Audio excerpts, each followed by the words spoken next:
I am sure that at this stage in the game, we are all aware that there is a pandemic, panorama, pepperoni, call it what you want, creating havoc in our everyday lives. To contextualize the punctuated equilibrium theory, I chose the following article: Punctuating the Equilibrium, an application of policy theory to COVID 19. I think this article does a fantastic job at explaining PET and all its glory through the lens of the pandemic, something that has 100% disrupted the equilibrium. If there is anything we have learned from the pandemic is when policy problems already exist and a crisis happens, those costs are significant and it makes policy responses more difficult. This article focuses on punctuated equilibrium theory to analyze responses to the pandemic in Canada and how they were shaped by existing problems. The question this article raises is: will future policy reflect lessons learned through COVID 19 to deter from future crises and tackle other challenges? COVID 19 shook the entire world to its core. COVID brought to light the lack of PPE, ventilators, and masks.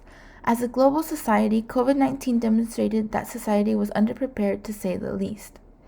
Weak policy has demonstrated that COVID 19 has grossly impacted the marginalized. In Canada, 78% of cases were in homes with low income. These individuals were also impacted by layoffs, lower pay, and getting sick. Pluralism can be defined as the understanding that policy topics vary in range, and because of this, policy decisions are made among specialized parties or groups. Subsystems help address policy discussions among smaller groups.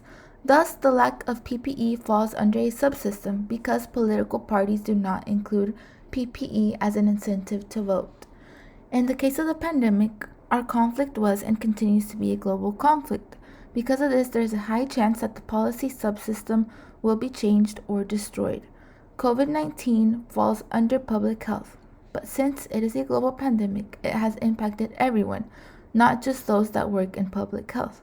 In Canada, the borders were closed 5 days after the World Health Organization declared the state of emergency.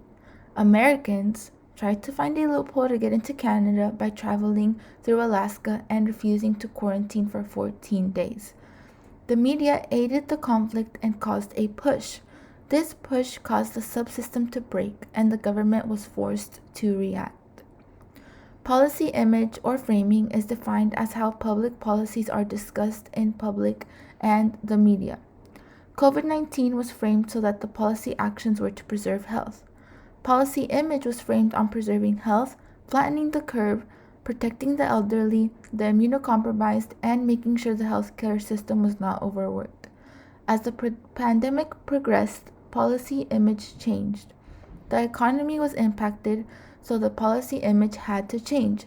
With the changing image of COVID 19, the likelihood of punctuated equilibrium increases. Venue change can be defined as a policy image changes, the venue where the policy was discussed may also change. COVID 19 caused all levels of government, media, international organizations, and the public. So our venue changed from China to the entire globe.